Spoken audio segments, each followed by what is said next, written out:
Welcome guys once again. आज हम 2014 में आई मूवी जॉन डो विजिलेंटे को एक्सप्लेन करने जा रहे हैं, जो कि एक क्राइम थ्रिलर मूवी है और उसके लीड रोल में है जेमी बेम्बर। मूवी की शुरुआत में हमें जॉन डो नाम का प्रिजनर दिखाया जाता है, जो कि अपने ट्रायल से पहले केन रदरफोर्ड नाम के जर्नलिस्ट को मिलने के लिए बुलाता है ताकि केन उसका इंटरव्यू ले सके। तो केन जॉन से पूछता है कि तुमने इंटरव्यू के लिए मुझे ही चूज क्यों किया है। तो जॉन सिर्फ इतना ही कहता है कि तुम ही मेरी ओनली चॉइस हो। इसके बाद हमें कोर्ट हाउस के बाहर का सीन दिखाया जाता है, जहां पर रिपोर्टर बोलता है कि आज जॉन डो के ट्रायल का फैसला आने वाला है, पर जॉन डो की सपोर्ट में 1 लाख से भी ज्यादा लोग यहाँ पे आए हैं और सभी लोग ये चाहते हैं कि जॉन डो को बिना चार्जेस लगाए फ्री कर दिया जाए। इसके थोड़ी ही देर बाद कोर्ट के कुछ ऑफिशियल्स बाहर निकल के आते हैं, जो पब्लिक के सामने जॉन डो के ट्रायल का वर्डिक्ट सुनाने लगते हैं। पर तभी यहाँ पे एक तगड़ा ब्लास्ट होता है। इसके बाद हमें कुछ समय पुराना सीन दिखाया जाता है, जहां investigator reporter can CBN news के ऑफिस जाता है, जहां वो चैनल वालों से जॉन डो के ऊपर न्यूज कवरेज दिखाने के लिए कहता है।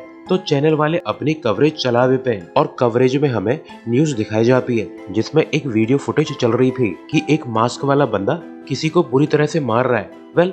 ये बंदा एक प्रीस्ट था जिसका नाम जेवियर एडवर्ड है, जिसे जॉन डो ने मारा था। इसके बाद न्यूज एंकर रिपोर्ट करती है कि प्रीस्ट जेवियर को जॉन डो नाम के मिस्टीरियस आदमी ने ब्रूटली मर्डर कर दिया है। साथ ही उसने अपनी कलाकारी का प्रूफ हमें एज अ वीडियो भेजा है। तो ये वीडियो देखकर कैन कहता है कि तुम लोगों ने ये न्यूज बनाई है कि जॉन डो ने ब्रूटली एक प्रीस्ट को मार दिया है, पर मुझे ऐसा क्यों लगता है कि तुमने वीडियो के मोस्ट इम्पोर्टेंट पार्ट को कट कर दिया है। चाहे जो भी करो, मुझे पूरा वीडियो देखना है। तो न्यूज चैनल वाला कहता है कि तुम्हें पूरा वीडियो देखने के लिए पुलिस स्टेशन जाना होगा, क्योंकि उन्हीं के ऑर्डर पे ही हमने वीडियो को एडिट किया था। तो कैन सीधा पुलिस स्टेशन जाता है, जहां पर पुलिस ऑफिसर जॉन डो को एक सीरियल किलर साबित करने पे तुला हुआ है। साथ ही वो कैन को पूरी इन्फो भी प्रोवाइड नहीं कर रहा है। तो कैन समझ जाता है कि कुछ तो गड़बड़ है, पुलिस जॉन से रिलेटेड इन्फो को छुपा रही है। तो केन दोबारा से जॉन से मिलने जाता है। तो जॉन केन को बताता है कि मैंने 33 मर्डर किए हैं, ये बात सच है, पर क्यों किए हैं ये किसी को भी पता नहीं है। मैंने अपने सभी मर्डर्स और उनसे रिलेटेड रीजंस के ऊपर एक वीडियो सीबीएन न्यूज चैनल को भेजी थी, पर उन लोगों ने बड़ी चालाकी से वीडियो के इम्पोर्टेंट पार्ट को कट कर दिया है। इसके बाद केन सेकंड न्यूज चैनल वालों के पास जाता है, जिन्हें जॉन ने अपनी वीडियो भेजी थी। तो एडिटर कहता है कि जॉन के कांटेक्ट में सैम फोले नाम का एक रिपोर्टर है, जिसके पास शायद पूरी वीडियो मौजूद होगी। तो केन पूछता है कि तुमने जानने की कोशिश भी नहीं की कि जॉन ने वो 33 मर्डर क्यों किए थे। तो एडिटर कहता है कि मैं मर्डर का रीजन जान के क्या करूंगा, मर्डर तो मर्डर होता है, चाहे रीजन जो भी हो।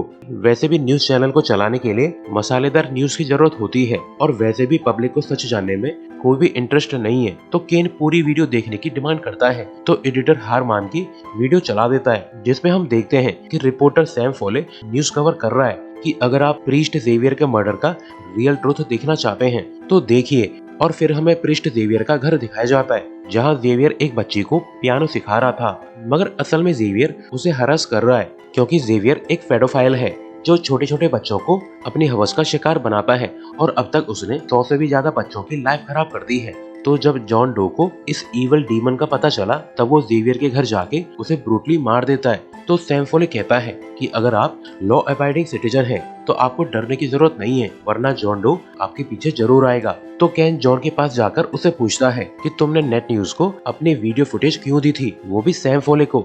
तो जॉन कहता है कि मैंने कई बड़े न्यूज चैनल को वीडियो भेजी थी, पर सभी ने वीडियो को अपने पर्सनल एजेंडा के लिए यूज किया है। उन्होंने पब्लिक को रियल ट्रुथ बताने की जरूरत भी नहीं समझी। तो कैन बोलता है कि ऑफिशियल्स का कहना है कि सैम फोले तुम्हारा ही साथी है, जिसके साथ तुम मिलकर सीरियल किलिंग करते हो, मगर जॉन इस बात का कोई भी जवाब नहीं देता। इसके बाद केन पुलिस ऑफिसर से जाके मिलता है कि जॉन डो को हंट करने के लिए टास्क फोर्स उसके 9वें मर्डर के बाद ही सेटअप क्यों की गई।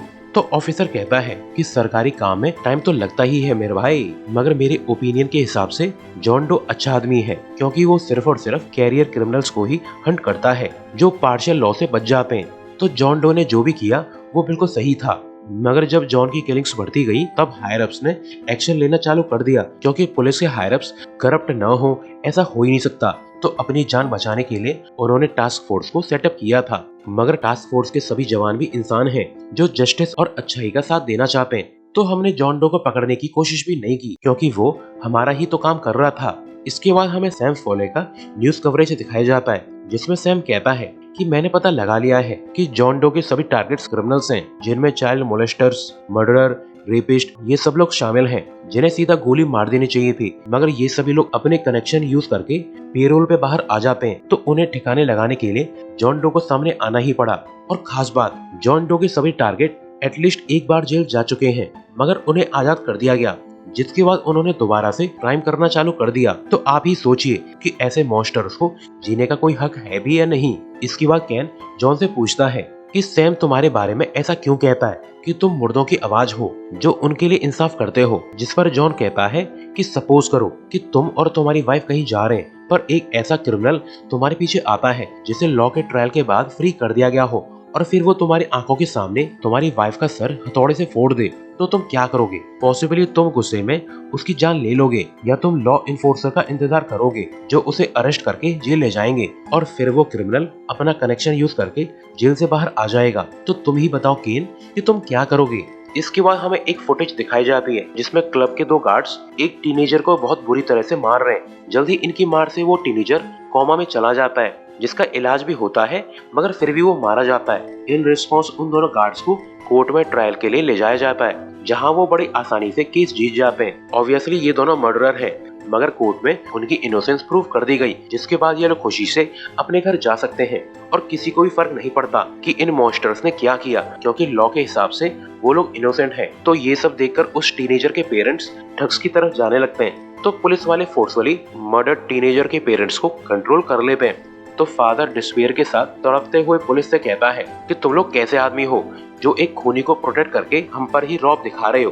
तो जब इनकी पुकार कोई भी नहीं सुनता, तो जॉन डो इस केस को अपने हाथ में लेता है, जिसके बाद वो क्लब के गार्ड्स को फॉलो करते हुए उन्हें मार देता है। और खास बात, जब इस इंसिडेंट की फुटेज निकाली गई तो उसमें जॉन डो का फेस कहीं भी शो नहीं हो रहा था, क्योंकि ऑब्वियसली किसी ने फुटेज को एडिट किया है, शायद पुलिस डिपार्टमेंट के किसी गुड कॉप ने। और फिर हम देखते हैं कि speak of the dead moment चालू हो चुका है, जिसमें हजारों लोग जॉन डो को सपोर्ट कर रहे हैं, क्योंकि जिन जिन लोगों को जॉन डो ने मारा है उन्होंने इनमें से आधे से ज्यादा लोगों की फैमिलीज को किसी न किसी तरह से हर्ट किया है। और फिर इस मूवमेंट का लीडर पब्लिक के सामने एक न्यूज़पेपर दिखाकर बोलता है कि इस फोटो वाले आदमी को तो आप लोग जानते ही होंगे। इस डीमन ने अपनी 10 साल की बेटी को बेच दिया, जिसके बाद उस लड़की को ऑलमोस्ट 200 लोगों ने रेप किया है, जिससे वो बच्ची मारी गई। पर इस डीमन के साथ क्या हुआ, उसे जेल हुई, वो भी 10 साल की, मगर इसे 5 साल में अच्छे बिहेवियर के लिए आजाद कर दिया गया। आखिर क्यों इस क्रिमिनल को आजाद कर दिया गया? अब ये आदमी लीगली फ्री है। तो ये सुनकर पब्लिक रोज आती है, और लीडर अगला पेपर शो करके कहता है कि ये दूसरा बंदा है, इसका नाम विल्सन है, जिसने 2 साल में लगभग 4 रेप किए हैं, और हर बार उसे ट्रायल के लिए ले जाया गया और हर बार वो आजाद हो गया। और खास बात, जिन भी बच्चियों का रेप हुआ था सभी 12 साल से छोटी थी, मगर इस बात का किसी को भी पता नहीं है कि विल्सन पे पहले से 95 कन्विक्शन चल रहे थे, पर वो अभी भी आजाद है। इसके बाद लीडर और रिपोर्टर सैम एक मिनिस्टर से मिलने जाते हैं और कहते हैं कि पब्लिक आपसे जवाब मांग रही है कि आप उन क्रिमिनल्स को पनिश करने के लिए क्या कर रहे हैं। तो मिनिस्टर सिर्फ इतना ही कहता है कि जॉन डो पकड़ा जाएगा और फिर सब कुछ बंद हो जाएगा, क्योंकि सारे फसाद की जड़ वही है, यानी मिनिस्टर की नजर में रियल क्रिमिनल जॉन है। तो ये सब सुनकर लीडर काफी गुस्सा है। तो एक दिन जॉन डो के सपोर्टर उन क्लब इन्फोर्सर के घर को घेर लेते हैं जिसने उस टीनेजर को मारा था, और फिर ये लोग इस क्रिमिनल को ब्रूटली मार देते हैं। इसके बाद सभी न्यूज चैनल पे जॉन डो से रिलेटेड नेगेटिव न्यूज आने लगती है, क्योंकि अब काफी सारे लोग जॉन डो का वेश बनाकर किलिंग्स कर रहे हैं, जिससे अब जॉन डो का नाम खराब हो रहा है। इसके बाद जॉन डो के खिलाफ टास्क फोर्स को सेटअप कर दिया गया, जो पॉसिबल सस्पेक्ट्स को पकड़ना चालू कर देते हैं। वहीं दूसरी तरफ कुछ लोग मास्क पहन के किसी को टॉर्चर कर रहे हैं।